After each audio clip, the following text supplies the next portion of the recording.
Thank you for staying with us. It's the Transfer Countdown here on Joy News Channel Multi TV. If you're watching us on Facebook, it's just the time for you to quickly react to what we've seen in the transfer window that's just ended some 13 minutes ago. Now time to do the analysis of what we saw. But before we do so, we'll be heading back into our engine room because those deals will be dropping in and out. Those deals that were locked in somehow in the final seconds of the transfer market is one or those we'll be looking out for. So we'll be going back in to talk to Oreku Ampofo on what he's picking. We also promised you to bring you the angle of Ghanaian players and what they have been doing and where they've been moving to crucially in this window. But I still have here Eddie Akins. Eddie, how you doing? Fine, thank you. Still with me, Raymond Yamadu as well. And very soon we'll be having loads of fans joining us so we can do the analysis. Guys, I think we'll have to take this step by step, but I hope we can get to Oreku pretty shortly so we can find out what it is in here. Now, I don't know if you were very, very disappointed or you were happy with what you saw in the final hour of the transfer window.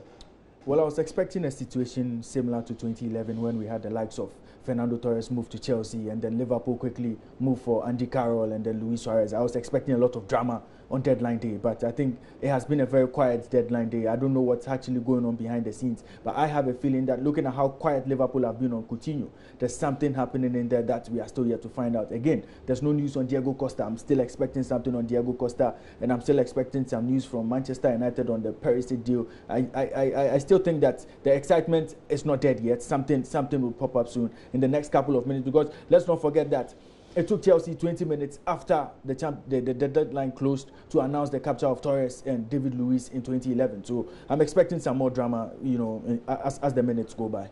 And just as he made the point, it's amazing how these deals had gone very, very quiet on us. We wanted to find out exactly what will happen between, Liverpool and Van Dijk and Coutinho and the lay mass and all of that really didn't go through. Let's get into our engine runs again and talk to Oreku Ampofo just to see if he's picking, and I will get to him shortly. But Eddie Akins, let me pick your impressions on the transfer window that just ended. It's been a quiet transfer deadline day. I think we know deadline day to be a day of... Were you expecting just too much for the transfer? Maybe so, because of what we've been used to over the years, what we've been treated to over the years. I think the drama was on the low side. We didn't see a flurry of moves going in and out of clubs. I remember one season where players were practically caught on camera running to other clubs to go and sign. I don't think we saw a lot of that this season. I think it could be down to players doing a lot more of their business before deadline day. Clubs rather doing a lot more of their business before deadline day. Clubs growing a lot wiser to the fact that when you wait till deadline day, you're going to appear desperate, and clubs and selling clubs are going to start to milk you, and so the clubs have grown wiser to that and have done a lot more of the deals before deadline day. Well, yes. So disappointment really with what we've got, but hopefully these deals will come in. I'm just really wondering if it doesn't happen that if it does happen, if it doesn't happen that Barcelona don't get Coutinho, if it does happen that Coutinho stays with Liverpool, that should be some fair side. Very, very fearsome Liverpool side. Exactly, because you look at what Liverpool are doing even without Coutinho. It's devastating. Salah is in fine form. Mane is continuing from where he left off last season. Salah has brought fresh energy into the club.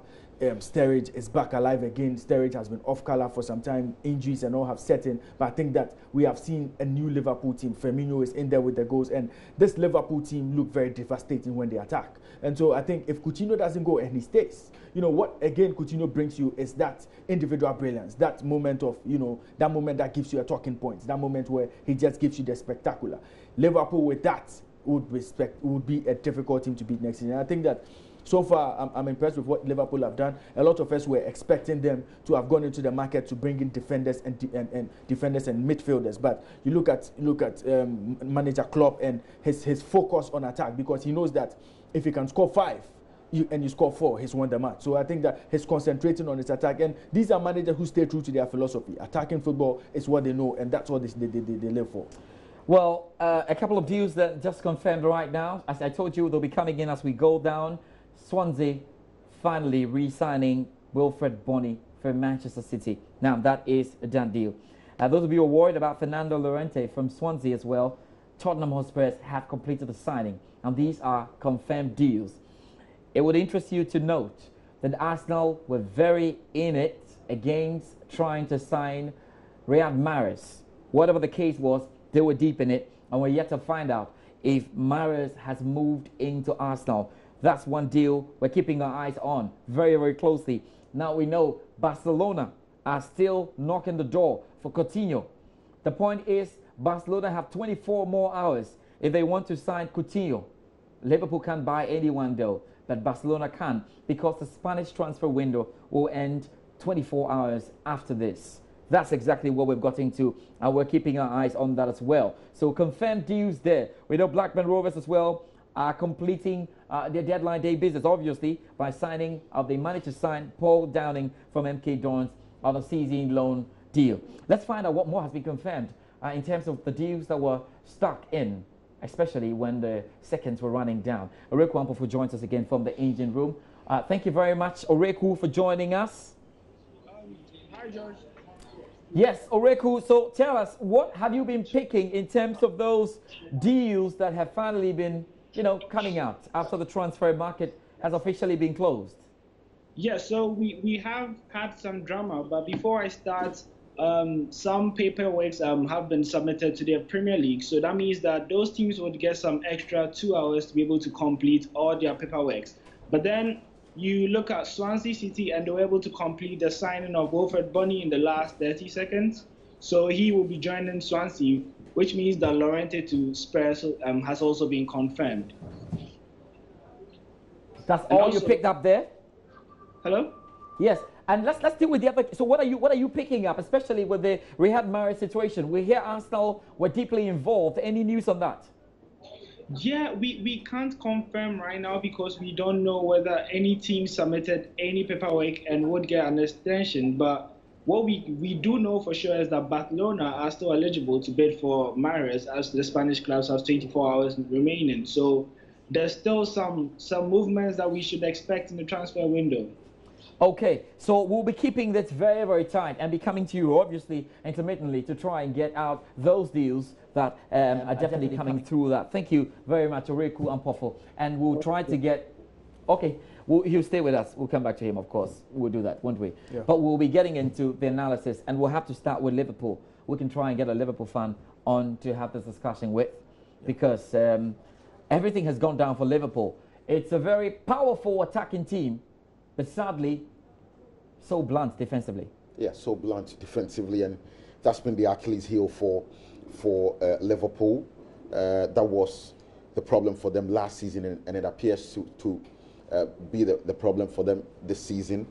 I think retaining Coutinho anyway would sort of paper over the cracks. I think it would show that Liverpool still have ambition, which would in turn galvanize the rest of the guys to fight for the same cause. I really think they have really done well by keeping Philippe Coutinho. Do you think so? But yeah, I think especially so, when the suitors are still having 24 hours. But I don't think it's going to move, because there won't be any time to sign a replacement for him, and that's very important. There was Thomas Lemar in the mix, and that did not go through, and so it would not make sense. And I don't think Liverpool would let go of Coutinho at this point. Talking about the defense, we all talked about Virgil van Dijk and what he could bring to this team, but then again, he was not signed by Liverpool, and the problem still persists. What Klopp should be doing, or should think of doing, is to offer that defense a lot more protection from midfield, and that would mean getting players to perform some more defensive duties, curb some of the attacking instincts, and ask them to pay a lot more attention to protecting the defense, because clearly they have cracks and clearly they have problems at the back, both individually and as a unit. And anytime the ball is dead, or there's a set piece, and there's a lot of nerves in that Liverpool defense. And Klopp would have to yet again live with that until January. You know, he's been quite stubborn in transfer windows, and he's been stubborn again this transfer window, and that could come back to haunt him. Okay, so in Liverpool's situation, it will be difficult to fix any problems. They can't fix the defense now. I think and they have to carry on with the season. Yeah, I think the defense, there's absolutely nothing they can do. They brought in Robertson from Hull City, but I think he's a left back. Even that is not a department in which they struggled. I think they struggle with their central defensive partnership. Lovren Matip, they have not really been that key defensive partnership that you can rely on going into the season or when the season gets tough. And again, when it comes to depth in squad, Liverpool lack the depth in squad when it comes to their defense. So it's left to be seen how Klopp is actually going to go around this. And again, what should have given them a lot of protection was the ability of Liverpool to get in a defensive midfielder. That they have failed to do. They have even left Lucas Levia to leave the club. Again, he was the go-to man last season when the going got tough for them. He had to deputize in defense for them. They allowed him to go. And so it's yet to be seen what Klopp wants to do with this team. But I hope it's not lost on Klopp that, as Ferguson always say, defenses win you titles, attack wins you games. And if he wants to keep winning games and not win titles, I think it won't be long before the fans turn on him, because the fans know the problem. We all seated here know the problem of Liverpool, but the manager seems to be comfortable with what he has. I think main thing he should have done in the transfer market was to have gone into the market and bring in defenders to actually strengthen that back line. But I think that his rear guard hasn't been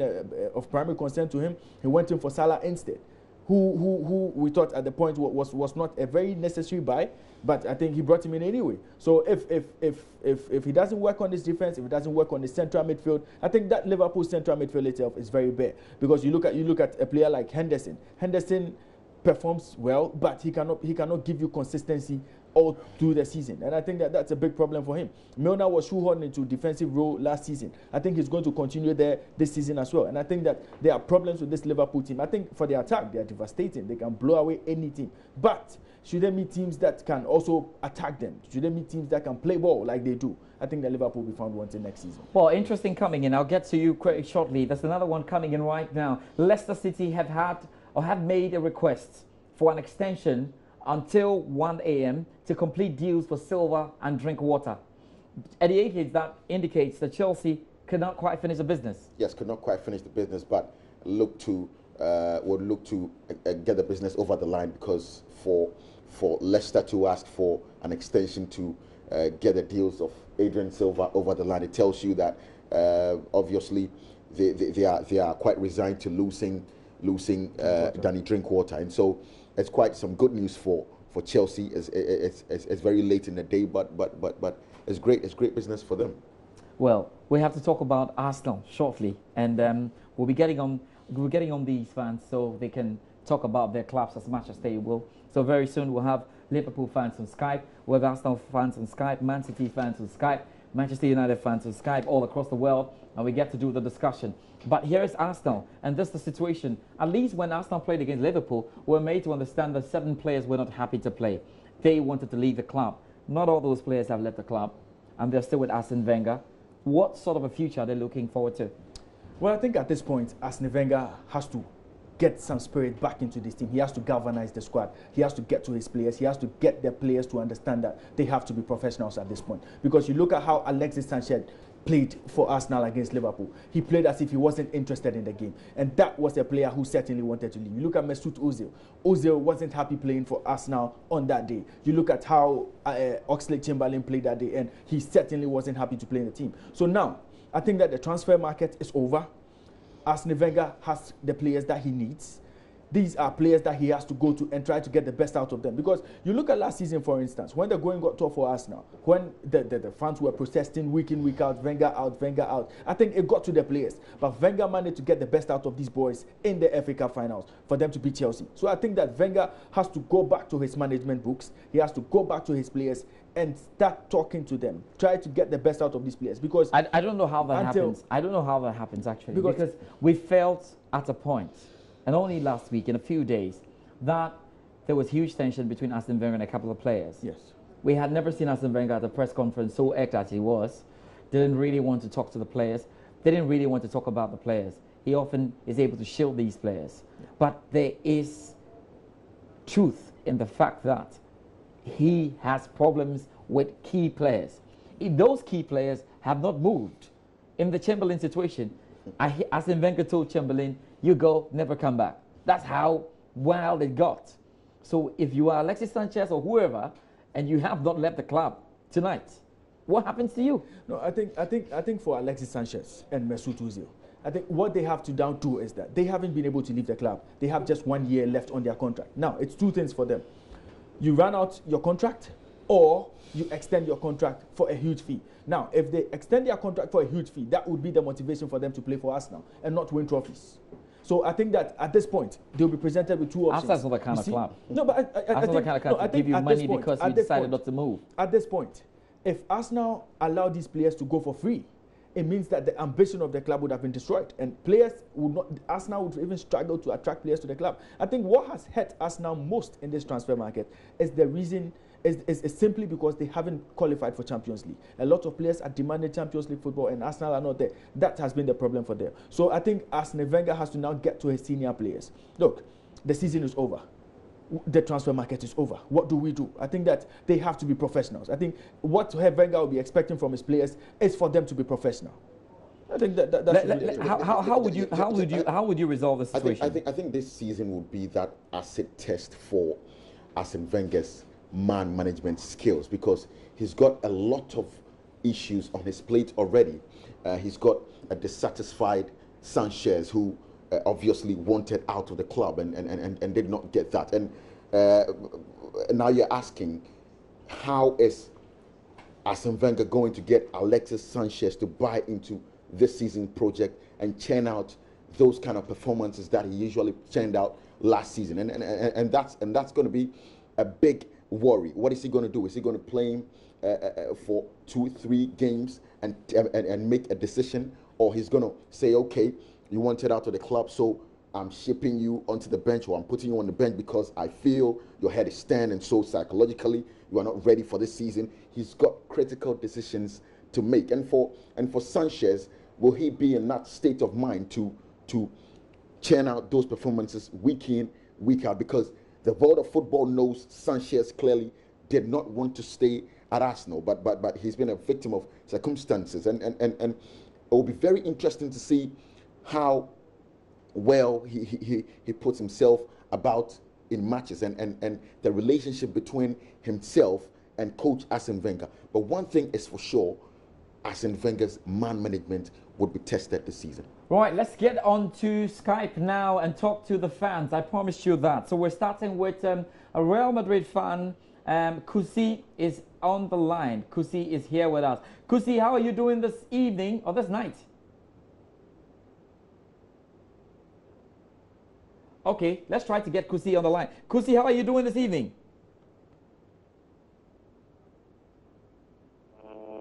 Yes, can we hear from Kusi now? Right. Difficult to get to Kusi. Is he on? Kusi, how are you doing? I'm doing great, and how about yourself?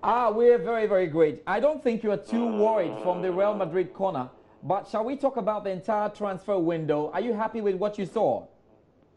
Yeah, I think so far I'm okay with what I've seen. What I wasn't really happy on was the number 9 position. I see. You were expecting much more from the transfer market, I think. Yeah, basically I was expecting not too bad, but just a striker. I was actually expecting that probably we could have held on to Boyam. Probably we could have held on to Mariano Diaz. Okay. At least I was expecting we could have held on. You were expecting that to happen. But should you be worried at all as a Madrid fan at this point? Everybody says your team is so good. Never mind the 2-2 draw with Valencia anyway, Barcelona leading the way in the La Liga. But are you really worried? So I'm not so worried. I'm not so worried because we look quite solid to go on all fronts. I think the strategy Zidane wants to use this season is he wants to use Ronaldo in the fourth, in the number 9 position. So he will get probably Asensio and Bale on the flank to get Ronaldo in the number. Okay, we lost him there. We'll try to get him on again. That was Kusi, Real Madrid fan, telling us about it. And of course, for Real Madrid fans, no real problems. My next question really for Kusi was going to be, what would you be expecting, though, if I gave you a lot of money? Kusi, who are you going to be buying to top up what you have at Real Madrid? You know, just we'll see. We'll go next for a Liverpool fan. I'm sure we'll get Randy on pretty shortly, and then we can talk about Liverpool, because there's a lot to talk about Liverpool, I think. And you were making a final point, and we're just going through what they've seen in terms of Arsenal and how they get their boys back and whether they can refocus and get the job done.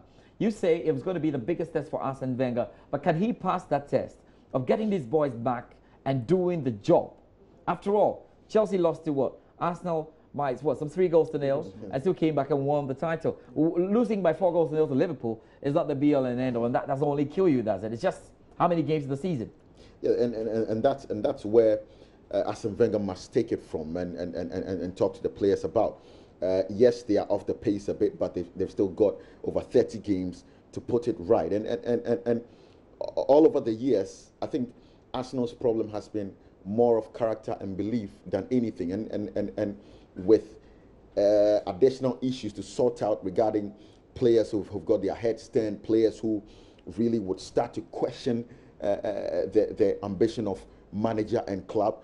He really would need to have some stern words for them and some very motivating words for them. He's got to be at his motivational best this season, because already there are issues at the club.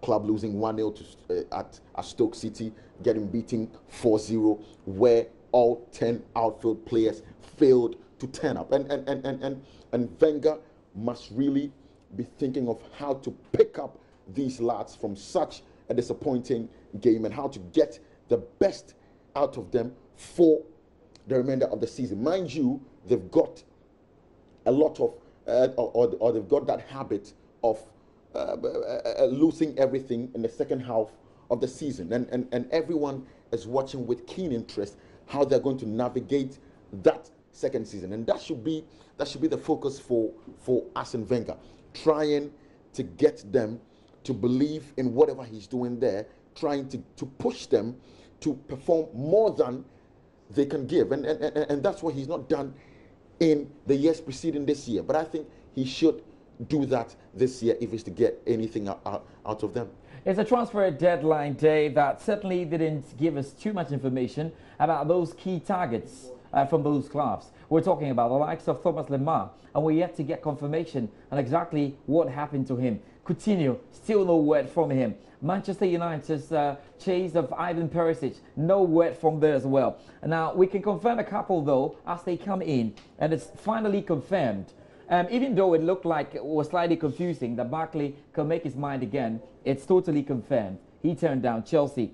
But now Chelsea waits on the Drinkwater deal. It's not been done. And we've just informed you that Leicester City have requested an extension, at least till 1 a.m., to try and sort out deals for Silva and Drinkwater. We keep our eyes on that. Swansea City have their man back. He is Wilfred Bony, who was loaned to Manchester City, and he's back, or what should I say, loan, or probably sold to Manchester City, and he's back there now for them. Crystal Palace have to still wait to be sure about the Sacco deal. It looks very close to be sealed as well. Now we can move away from Arsenal shortly and begin to do some analysis now about Chelsea. Randy is on Skype, and I was waiting for Randy to join us because we have to talk Liverpool. Randy, how are you doing tonight? I'm great, my brother. How are you doing? I'm good. You sound great. You sound surprisingly great. Yeah, you're supposed to be worried. I thought you should be worried, but you sound so great. I mean, I can't be worried. You're sure about that? No, I can't be worried. Okay. Andy, let's break it down. Andy's a Liverpool fan. Let's break it down and see what you got. I think you were absolutely fantastic with attacking options now. I mean that has never been in doubt. I mean, when you look at what Klopp has in mind, what he's trying to build at the club, we don't lack at the attacking potency. So with the new signings that have come in, it's just going to bolster what we already have. It's going to be we all know that Klopp likes the gegenpressing, the that high press attacking game, and so he just needs to get the right materials in to do that. Then I believe he finds that in Salah and Mane, now with Oxlade-Chamberlain, and Naby Keita, who has been tied down for next season, coming in next season. I think it's just more about the attack, but we Liverpool fans are still a little bit worried, because we still feel that there is some work that has to be done in the defense, and that is the worry. Yes, Randy, unless you tell me you're the next Barcelona up and coming, thinking a lot about attack and hoping that your midfield will surely save your defense, or your attack will score so many goals that it doesn't matter anymore how many goals you concede. Are you disappointed? Van Dijk, there's been no news on him, and even what we're hearing is that no deal. Disappointed is even an understatement, because it's one deal that we really needed to see through, and there's no excuse for it. I was just reading a while ago that the club is saying that there was no formal bid that was made from Liverpool to them, and all this while Liverpool fans have been made to believe that Southampton hasn't given them the clearance to sign him because of the bad blood and the apology and all that happened earlier in the transfer. So the mindset or the presumption was that Southampton has to give us the clearance to come and sign him. But the reports we are getting now is contrary. We are getting to know that Liverpool didn't even put in a formal bid for them to even say that, we are not doing business. And I think that has been a very big letdown on that part, because we need a centre back. We don't have defensive cover. If we have all the players we have are attacking minded now, with the exception of a few. So we need a very strong centre back who can always, hold his own in any game whatsoever. And for me and for most Liverpool fans, I believe Van Dijk could have been a very good deal, a very good bargain, but unfortunately that didn't go through. So, and the sad part is there were no alternatives, and we have Sakho leaving, and that is a worry. Because once Lovren gets injured or Matip gets injured or they are not performing, Liverpool is in trouble at the back. Yes, Randy, you made the point. And I don't even think you need Lovren to get injured. Even when he's fully fit, you've got problems, haven't you? So how are you dealing with this season then? Because clearly the transfer window has been shut. You have no opportunity to sign any player until January. You have your rival staring at you. I'm still wondering exactly what your target is for the season, but it should be a tough one at the back. Well, I think the strategy going forward this season will be to garner results. It's that simple. If we are looking to, because we don't have very good defensive cover, and Amy is a very tough tackling defensive midfielder sitting in front of the back for protecting them. We don't have that. So, and we don't have a very good, reliable centre back. You can't try. Matip is too slow when it comes to second ball responses. Lovren is all over the place. The defense is leaky. So for me, I think what we can do this season is to try and grind our results, because definitely, we can't always go on the tangent of trying to outscore our opponents. You look at what happened in Hoffenheim. Look at what happened at Anfield when they came for the return. It's always shaky. So I think for us this season is just to try and grind out results. Try to make the best of the opportunities that you get, and try not to let in as many goals as we can. For me, a 1-0 scoreline is better than a 4-3 or a 3-2. What is important is that you get that 1-0, you get the game tight, and then you move on. Because as it is now, we don't have cover. We sent out a lot of our boys on loan as well. Origi has left, Ryan Kent have left. A lot of the guys have left on loan. So it's about grinding results, and it's about making sure that you get over the line in every game that we get involved in. Now, final point before you go, I give the guys a chance to talk about Liverpool, and I just want to know this. What's your target? Truly, last season, a couple of Liverpool fans were so tight-lipped on this, or dodgy is the word to say. They were always evading this question. What's your target, or what should be your target? Winning the Premier League, Champions League, what's it? It's always good to aim high. I believe everybody is in it to win it. That is the mentality that Klopp has brought to the club, that we are not just participants. You are giving it our best shot. you are in it to win it. So for me, I think that with a very good centre back, I would have said that our chances for the title is very high. But in the absence of that, I still see us pushing. Probably a second or third place finish for the season is more than probable. Thank you very much, Randy, for joining us. That's it on Liverpool. We hope your team very well. We wish you so well, and we hope that you do very, very well. I wonder what your rivals have got to say about this, but slightly imbalanced transfer window with a lot of cheers, I have to say, when it comes to the attacking options, but jeers in defense. Thank you very much, Randy. And that was Randy pretty much summing up what we have said about Liverpool. So that's just the point. Can he find a way to develop a defensive shield from some of these players he has lined up? I don't know. I need to ask you that. Well, I think the shield would have come in the form of a solid central defensive midfielder, but he doesn't have that too. So it leaves his defenders exposed in any match on any match day. And so I think that for Liverpool, they have bigger problems to deal with in the course of the season, because you can't say you want to rely on that high pressing game. You can't say you want to rely on your defenses, on your attackers. And you look at this Liverpool team. Anytime they have been caught on the break, they concede a goal. Anytime they have been caught on the break, they concede a goal. Teams that sit deep against Liverpool always try to play on the break, and anytime they play on the break, they score a goal. And I think Liverpool have to watch that. And again, when it comes to defending set pieces, their defenders are suspect when it comes to defending set pieces. And in the English Premier League, we watched that game against Crystal Palace and Swansea, where there were 9 goals. 8 of them were headed goals, and 8 of them were from set pieces. And I think that it's very important that Liverpool strengthen that back four. And I don't think they can do that from the academy. I don't think that the players there are wet their swords, are capable enough of giving them a solid back four. And so I think that Liverpool would have troubles this season.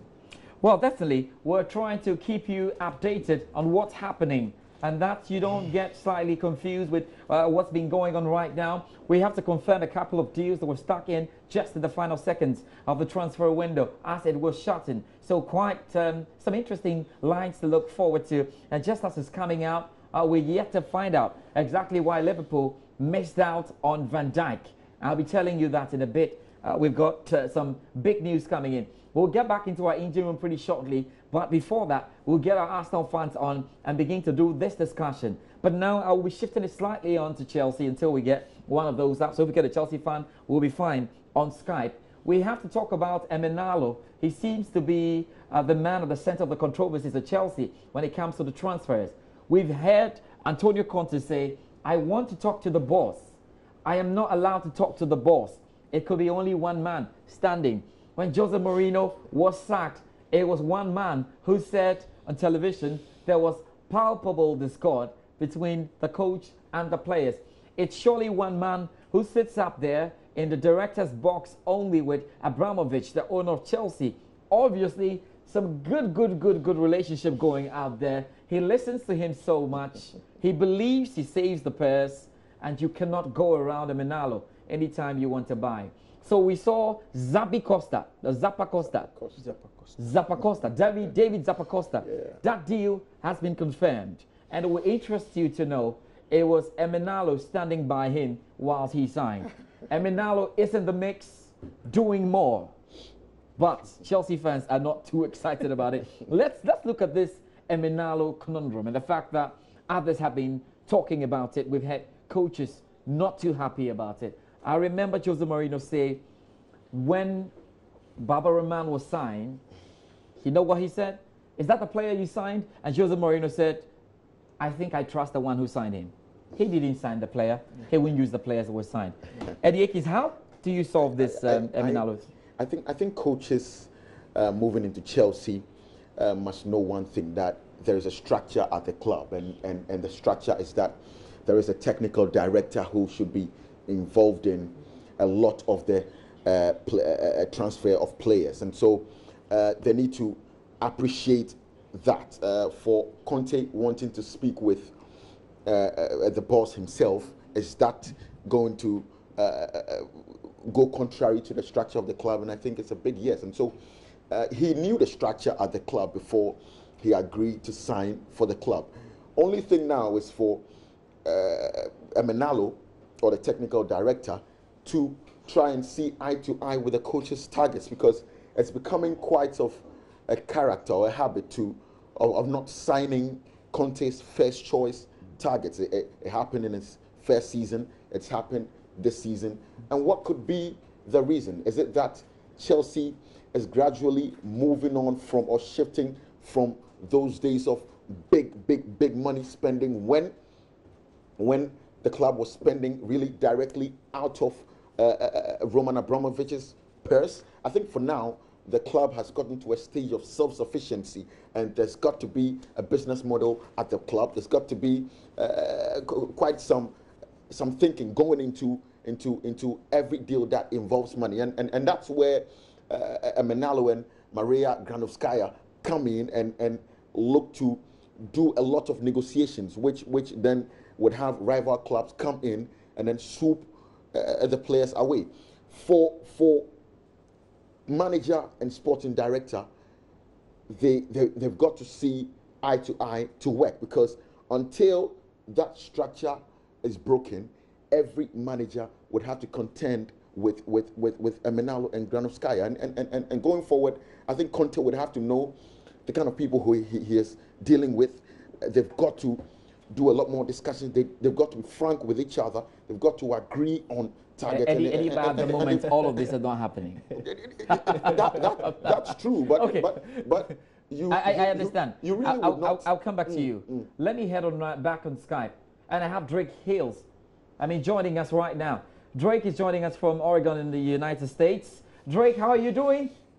Yes, I'm doing well. Thank you for having me on the show. And I can see you are in your Touchline Transfer Express set. That's great. That's great. Yes. And he really enjoyed Ghana when he was back here. So, like we say, the Osono. How are the Osonos in Oregon? Yes, Mr. Osono is back on Touchline, back discussing transfer. Okay, so Drake, let's start with this. We're discussing Chelsea now. But before we do that discussion with you, what have you made of transfer deadline day? Were you that intrigued? Yes, I absolutely was. And I was very worried going towards the middle of the summer transfer window. Obviously, we saw many active and aggressive transfer moves in the beginning of the transfer window in June going into July. The month of August has been very stagnant, very rumored based, and not a lot of hard moves being made. I think, as you mentioned, Chelsea have done a bit of work so far in the past couple of days. I'm very intrigued, very impressed with specifically the Premier League teams making sure that they are willing to close some deals. Obviously, we mentioned Ross Barkley and some other players who are not necessarily weren't necessarily able to make the move. Obviously, Alexis Sanchez, the biggest name. So there are some negatives to this transfer window, but I'm very pleased for this transfer window so far. So let's talk about Chelsea. Not too sure what's been happening there, but Eddie was saying that the Emenalo, who's the sporting director, must see eye to eye with the coach in deciding who gets into Chelsea. Problem is, we have seen, Drake, that Chelsea were not able to complete the signings for key players they went around. It started with Romelu Lukaku, and if that didn't happen, perhaps Chelsea wouldn't have gone in for Alvaro Morata. It looked like a panic buy. This time, there were not even avenues to do the panicking. Players decided not to go to Chelsea. Oxlade-Chamberlain, Ross Barkley, and even the players Chelsea went around, like Llorente, were just not signed. Drinkwater, well, Chelsea fans are hoping that will be signed. What is the problem at Chelsea, and why are they losing out on key deals? Yes, I think Chelsea fans need to take a look at the specifics of what's going on in the club, specifically what is going on in the higher ups of their club. Obviously, Antonio Conte is a very player-friendly manager. He has a lot of respect, specifically in other leagues. If we talk about Serie A, Ligue 1, and many other leagues in Europe, I think that the manager is not the problem here. Abramovich obviously has put the money to the Chelsea club and has been able to give managers in Chelsea the funds to purchase players. But I think it's the infrastructure, what is going on in the hierarchy of the Chelsea club. Obviously, there's been some drama with Diego Costa and what's been going on there. There seems to be reports that he has agreed to a fee with Atletico Madrid. We'll see if we can see him in January after their transfer ban concludes. But I don't think that players are seeing Chelsea as a club who can succeed at the top level as they did last year. Not saying that they will not produce quality football, but I do not believe that Chelsea will play the football that they have played last year. If you take a look at Alex Oxlade-Chamberlain, one of the most wanted players in Premier League after he rejected his new Arsenal contract, agreeing both to Chelsea and to Liverpool, chose Liverpool on personal terms. He definitely saw what was going on in the Chelsea squad. Obviously, you mentioned Fernando Llorente wanting to go back to Swansea, or going back to his previous club from Swansea. And so I think that what Chelsea needs to realize is that it's not the manager. And Chelsea need to continue. Obviously, they've signed Zappacosta, but the same. Are we losing you, Drake? Yes. Can you hear me? Okay. All right, Drake. So, well, let's. I think you've explained and truly the Chelsea bit and all that we've got in there. Now, let's talk about your club, Bayern Munich. Are you happy with the sort of work you've done so far in the transfer market? I'm willing and wanting to question what is going on at Bayern. Karl-Heinz Rummenigge, the hierarchy people in the and I'm not sure what is related between him and manager Ancelotti. Has experienced a lot of newcomers, a lot of new players that he, I guess, does not fancy, because he didn't give Douglas Costa a chance after Costa didn't play too well in 1 or 2 appearances, didn't really give him the chance to start in the team. You go over to Portuguese wonder kid, played wonderful in the Euros last summer. Renato Sanchez didn't perform to the expectations that Bayern would like him to. All of a sudden, we got James Rodriguez from Real Madrid on loan with an option to buy in further transfer summers. And I'm just not sure what Bayern are wanting to do. Bayern Munich is a club that is wanting to stay in Germany and stay rooted to German football. And I'm not sure if taking James Rodriguez, someone who is not the physical player who can get on the ball and hold off tackles, I'm not sure if he's the player. Also don't know if this new French player, Corentin Tolisso, excuse me for mispronouncing your name, but the French fielder, he's about 22, 23 years old. He's a young player from Ligue 1, from Lyon, and I'm not sure if he's a player who can play quality German football. Obviously, we purchased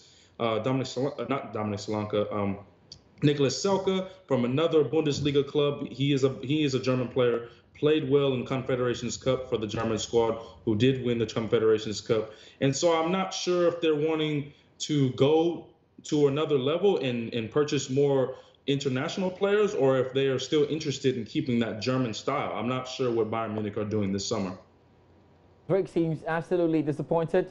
You don't feel like you're winning the Champions League this season with what you've got so far?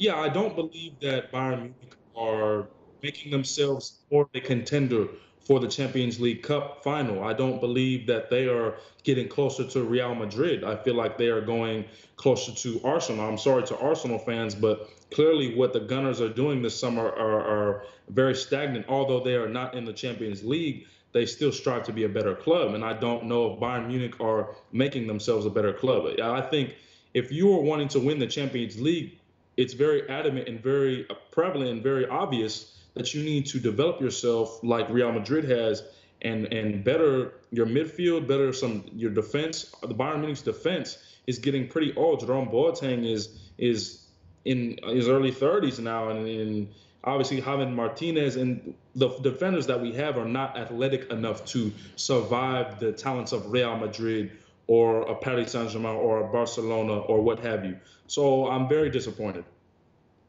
I don't know if you guys have questions for Drake Hills, aside in your solo questions. But let's Raymond, do you want to talk to Drake? Well, Drake Hills? Yeah.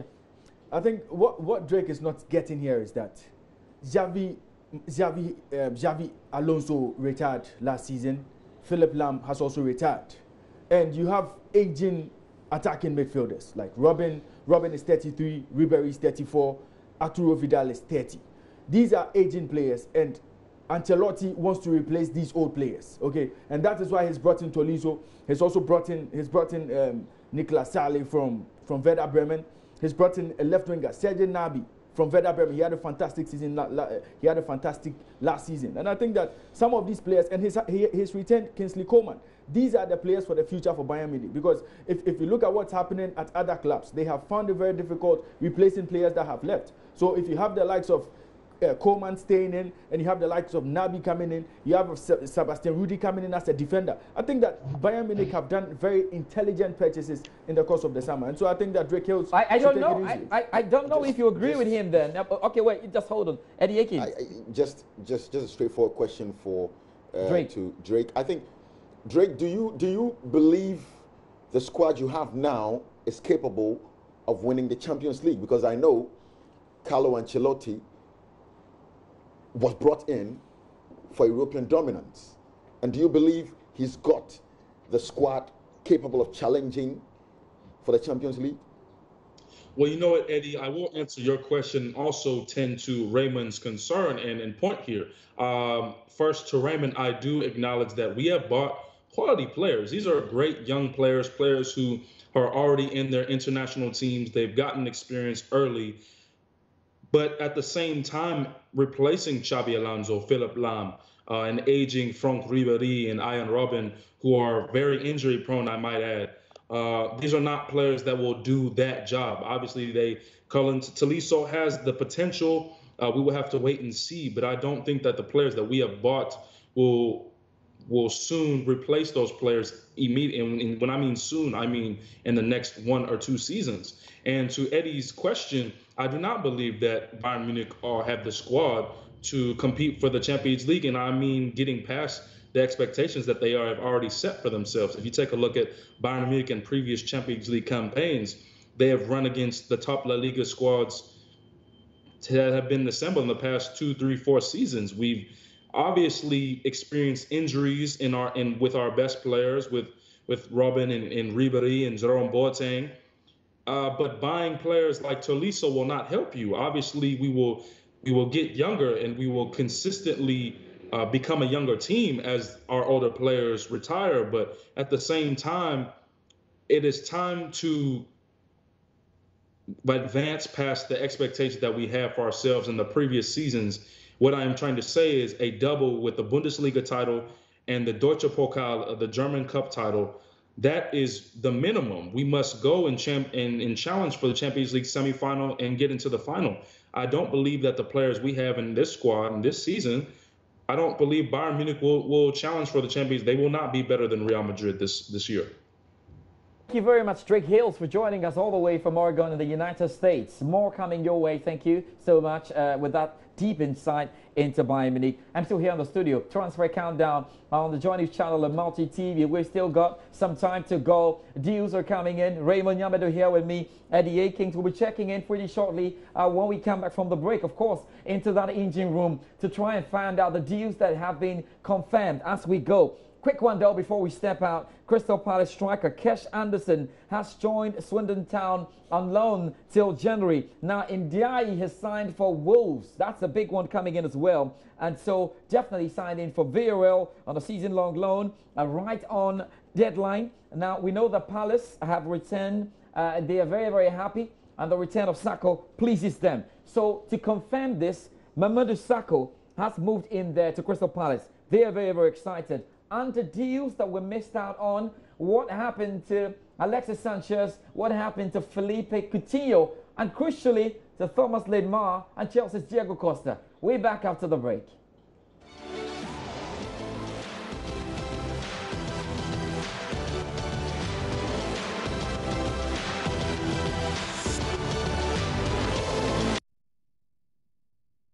Well, thank you for staying with us. It's still Transfer Countdown on the Joy News channel on Multi TV. I'm George Addo Jr. and there's a lot more to go. So we're somewhat 1 hour after a transfer deadline, and of course we did a countdown with you. We've seen some disappointments, and I think some appointments truly Well, we'll have to go through that. Crystal Palace will be very excited to have Mamadou Sakho really back there for them. There will be. Liverpool have failed to sign a defender unless there was a miracle in the final 30 seconds. And we'll be having a look at that pretty shortly as well. So we'll get into your Facebook messages. And you have been posting a lot. You have been reacting to what you've seen. I haven't really turned, but I'm sure when I turn, I'll see a couple of Chelsea fans not too excited about what's been going down. So let's get into our Facebook question. And we asked the question, have Chelsea lost their power in this market? Oxlade-Chamberlain rejected them. Llorente rejected them. Now Ross Barkley, he did reject them as well. So you are here with us. Let's find out what you're saying. So we go here. We've got Nets. Let me start with Komla. It's always good to start from the Volta region. Oh, especially at this time anyway, never mind. Komla Zono says that when the fanatics call Liverpool a small team, I laugh at them. The fact that he rejected £180,000 a week from Arsenal and the whooping 220,000 a week from, you know, he's called it Chelsea, to join Liverpool for 120,000 says a lot. You will never walk alone. So that's a Liverpool fan indicating to Chelsea there's a big one. So I think we've got some replies right there. Some Chelsea fans will reply. Now, Kwabna Abolish Bibini says, yes, it says he lacks ambition. All years at Arsenal taught him to aim lower. Hence Liverpool. A Chelsea fan indicating that his move is a nosedive. Now, Ayosi Emmanuel says, you are funny, obviously respecting that. He says, Ox rejected Chelsea because Chelsea wanted to play him at wing back. The position, he says, he doesn't like. That's the same reason he's leaving Arsenal. Maybe Klopp promised him to play him in central midfield, which is the position he prefers. So he's indicating there's no problem about class. Okay, now we can move on there. That's the banter we've got. And oh, let me quickly do that one, a quick one down there before I go. And it says, Kofi Otulasi Ako says, Chelsea still struggling to be like Aston Villa. Such a small club. Derogatory, isn't it? Okay. Net Cyrus Noah says they are just building a team that focus on immediate results instead of building a team that will compete today and will still compete forever. The players are what? Okay, are becoming wiser. Okay, that's what you say there. And he's got replies there. I think the Chelsea fans are so frustrated they are out there to attack anybody who does that. I could check those replies, can we? Very shortly, because we promised we'll read all these messages. And he says, you don't know what you're talking about. You absolutely don't know anything about Chelsea, so you better keep quiet. That's better than what I'm reading here. Now, Kwabna Abolish comes in again and says, ignorance, panie. Do you even watch football? Then Ned Cyrus must come back and he says, it's your team, so you have to defend it with your blood. I am not surprised. Let's find out what German says. He says, no. If you look at the decision taken by the players, it's not about the money being offered, but rather Chelsea's style of play. That's what they have rejected. I wonder what Chelsea's style of play really is. Has it become better lately? Now, Cledo David says, these players know that they are not good enough and cannot dethrone any player at Chelsea. He's talking about the inferiority complex for the likes of Oxlade-Chamberlain. Now, Kwabna Boedu Kisi says, no, it's the formation. It doesn't suit most players. Llorente rejected probably because of Morata. Ross would have ended up playing as a wing-back as well. The Saint says, no, I don't think so. We should rather commend them for taking a good decision that will help their career because they won't get playing time at Chelsea. Now, Chris Small Jr. says, all those players are bench players. Why did you go for them in the first place if you think they are? None of them will get to start. And all they want is to be playing regular, hence the basis for their rejection. They chose places they feel they will play regularly, of course, but point out the correction. Llorente did not reject Chelsea. Our bid was late, so they accepted Spurs' bid. That's why I like reading the messages. See, we have so many transfer experts doing their job on transfer deadline day. Great to have you here. Robert Lord Washman says they are looking out because in the current Chelsea setup, all the above-mentioned played will struggle to make even the first 11. Let's quickly get into it. Ebenezer Acrobeto, I think that's it. Acrobeto. He says, let's be honest. These two English players, to the best of my knowledge, are just not ready to compete. How can you turn down an offer to play with Eden Hazard, the best player in the league? I think he added arguably we can allow him to go there. Willian, Pedro, Kante, Morata, David Luiz, Azpilicueta, Cahill. It's just probably the lack of motivation to compete, or properly you believe you are not good enough, or probably you believe you're not good enough. I think he wanted to say that. Now, follow ADJ says, none of them want to be backups, knowing very well Chelsea has had their first team already, learning some sense from what Conte did to Costa. Well, we have to find out really if Chelsea had given hints, because I wonder why players will say, I don't want to play a right back, I don't want to play a left back, I don't want to do this. Was there anyone at Chelsea telling the players how they will be used? Now, Lutral Isifri Akoa says, the fact is simple and clear. Now any player moving to Chelsea knew the teams will get problems with their manager Conte. So some players, hence the team will decline so soon. So the aforementioned players simply want to be risk-averse players. They know they will be fighting with Conte. Okay, let's do Percival now quickly. And Percival Flo says that Barkley and Ox are players I never wanted. Good news, we didn't even get them. And when was the last time Barkley even played for Everton? I think that's a rather interesting question. Now, Tani Future Umar Suwari says, minute silence for all those who didn't. He says, a minute silence for all those who didn't want to play for Chelsea. In fact, none of them deserves to be a Chelsea player. Obviously, there's certainly more to talk about here on Facebook, and we'll be doing just that. But I have to come back to the guys and try to finish it up with them in terms of stopping it. Eddie Akins is still here with me. Eddie, thank you very much for joining me. Yeah, of course, you're always good and you're doing a great job, still matter. And of course, Raymond. Okay, so I need to wrap up with Eddie Akins and Raymond Nyamedo, and I'll introduce Oreku Ampofo so we can dive into the Spanish issues and see how we go. And Drake is also standing by on Skype. That will be the final session as we go through it. Hey, those were some pretty interesting messages out there. And I love the interaction already. I've also told David Babu, who's the director, he happens to be a Manchester United fan as well. We'll have to activate the phone lines. And as Bomas was a Barcelona fan. They're all in the background making it work out. Selwyn Saki is a Manchester United fan. I think Jaka is also a Manchester United fan. Moses is a Chelsea fan. Sergio is a Tottenham Hotspur fan. Razak is a Real Madrid fan. And I'd say the one more there, and it goes on and on. Don't mind them. You guys, hold it. Let's just try and sort this out before we go. So in dealing with what we've got and wrapping this up, we need to talk about Italy pretty shortly. I know you've got a soft spot slightly for Italy. Let's talk about AC Milan. And you tell me, what have they done in this transfer market? And do you think it is enough, truly, to take them to those heights they want to be there? Don't forget, they won the Champions League 7 times. And in the all-time, when you put that down, all-time records of the Champions League, they come second. I think this is a stage AC Milan have been at before, in the 80s when Berlusconi took over the club.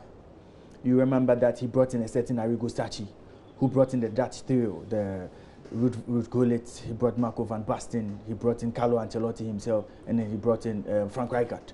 You know, these were the players that formed the transformation of AC Milan at the time. AC Milan became a top team in the 90s. You know, they dominated for a very long time. And you can see that the new owners of AC Milan, Lee Yong-hon and his Rossoneri Sports Investment Group, they have brought in a lot of cash. They want to send AC Milan back to where they were. But my problem with this AC Milan team is that, indeed, he has brought in players. He has brought in decent players. But if you talk of a group of players who you expect to dominate, I think the players are average players to me. Apart from Bonucci, who has proven beyond reasonable that he's a top-class player. I think that you look at Andrea Conti, he's a young player now coming up. You look at Musacchio, who he brought in from Villarreal. I think that he's a fine defender, but he's not that finished product yet. You look at Lucas Biglia. Lucas Biglia is past his prime, and I think that, you know, he still needs some more time. I think that he's past his prime, and he cannot deliver at top level again. You look at Andrea Silva. Andrea Silva is still a young striker. You look at all these players. You look at Frank Kessie that he's brought in, you know, from an Ivorian player. And I think that, you know, all these players are decent players, but they are not exceptional players compared to when Arrigo Sacchi brought in those players, to the extent that it got to a point where AC Milan were breaking the world record fee for Jean-Pierre Papin. You see, these were the times that AC Milan were really AC Milan. So for me, I think that he's done a good job, But my problem is are these players good enough? Are these players world class enough to get them to the next level? That's a critical question. And I have my doubts. Critical one. I need you to run this up, and let's talk about Manchester United back into English Premier League. Are they okay? How fatal is missing out on Ivan Perisic to them? I think United are okay. We can judge that from their performances so far in the Premier League. Jose Mourinho set out to get about 4 players. I think he got 3 of them, if I'm right. And so he's got most of his transfer targets, and that should represent good news for Jose Mourinho. Critically, he's got what I think it would be the signing of the season in Nemanja Matic, and everyone has seen how Nemanja Matic is going to contribute to this team going forward. And so I think it's been quite a decisive transfer window for United, and that's what a club with ambitions of United must be. They need to identify their targets and go for them quickly enough to blood in or bed in with the team, and that's what United have done. You can tell from the confidence of the players that they believe in the business that the club has done to bolster the squad. And with their return to the Champions League, you should expect these players to make them better. Obviously, Perisic would have provided that needed thrust from wide areas, and I think they would go back for him in January. I think they would see how the team works without the Perisic bit till January and see if they really need him. They're going to go back there to Inter Milan and try to price him away. But I think fantastic business done by Jose Mourinho and Ed Woodward. Fair played. I mean, fair played, and they've done so well. Eddie Akins, thank you so much. It's been a marathon. It's a pleasure. Being with me all the way, counting down. It's always great. Of course, to you, Raymond Yamado, thank you so much for joining me. Certainly, I have to tell you that we're keeping our eyes firmly on what's happening here. And I was just having a look at that again. Birmingham signed Everton midfielder Liam Walsh on loan until January 3. That's just coming in. So the Sky Bet Championship will confirm that and definitely indicates where the player is going to be enjoying the rest of the season. Going through this, Rotherham defender Dominic Ball has joined Aberdeen on a season-long loan. Now, he's not only moved into Paris Saint-Germain, Mbappe is beginning to speak. Yes, he loves to be in Paris Saint-Germain and already has granted his interviews. More of that coming in. Swindon have also swooped in to get Anderson. These are the deals that were coming in. I told you about the Palace. I told you about Crystal Palace getting very excited about Sakho, and Sakho has already started, speaking there in the club as well. More transfer deals will be confirmed just before we wrap it. We'll be going for a quick one in terms of the deals that has been going on. One of those great things that we put a wrap together for you. When I come back, we'll see some new faces. We get to talk about the Spanish La Liga, and definitely you know what to expect. Do not go anywhere. We're back into this.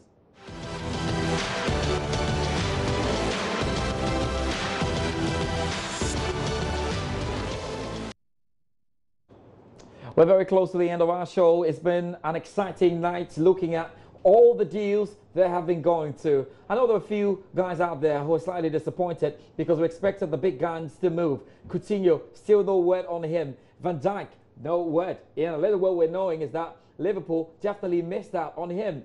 Crucially, Thomas Lemar, still no word on him as well. Diego Costa, would he stay with Chelsea or not? That's still not settled. And of course, Alexis Sanchez, Man City not interested anymore, but does he stay? Obviously, let us know. Rico Ampo joins me now. We have to switch and talk about the Spanish La Liga. Thank you, Rico. How are you doing? I'm doing It was good, great inside the engine room, getting to do all of that with us as well. Yeah. And of course, Drake Hills is still with us.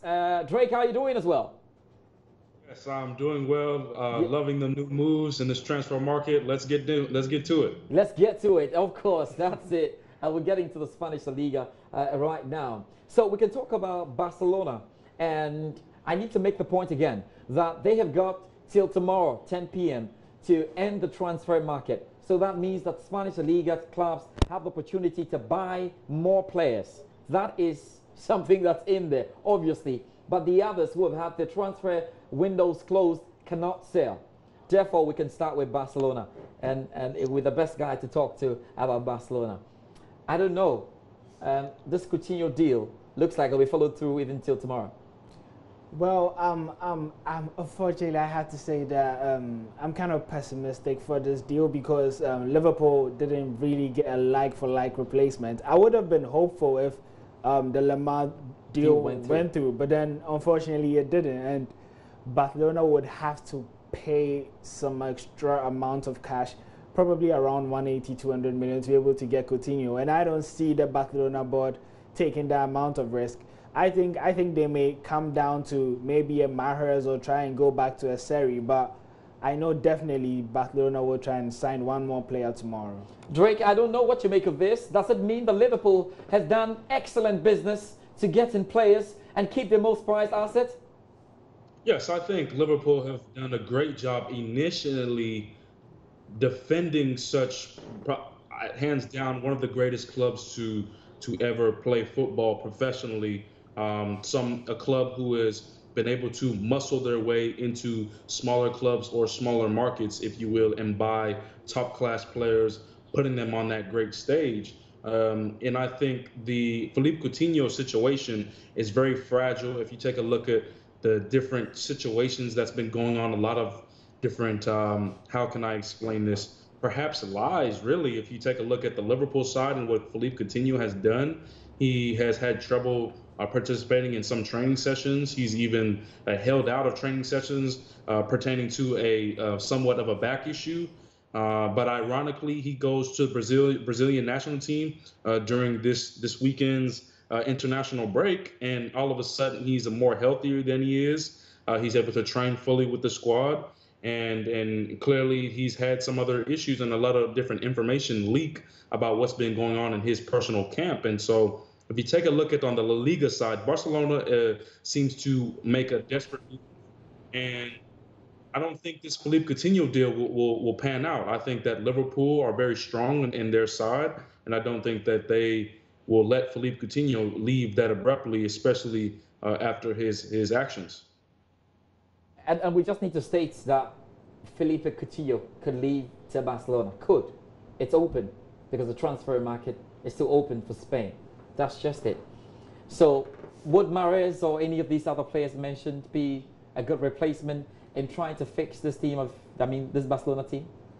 Well, I see Barcelona changing the system this season. I see a 4-2-3-1 maybe, or maybe still a 4-3-3, but with Messi dropping into the midfield, which means that there would be more room in the wings. And that's why I think Barcelona are still trying to get Riyad Mahrez to go in from the right, and you have a Dembele from the left, and Messi playing right behind Suarez. So is this change in the system that it probably just came about because Barcelona couldn't land their primary targets. And if we had a Coutinho, we would have probably stayed with our 4-3-3. But the sudden loss of Neymar and the club acting so desperate, I've seen a lot of things change, and it will take some time. Yeah, it's going to take some time, but a good buy tomorrow, maybe a Seri or a Coutinho, could see Barca have a good season, maybe a trophy or two, but then next 2 seasons would go back to square one and would have to start all over again. You make the point.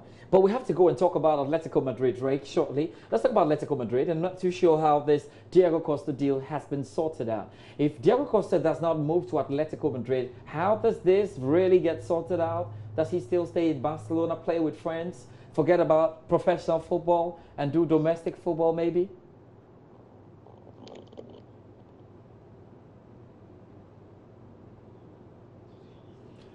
Drake, can you hear me?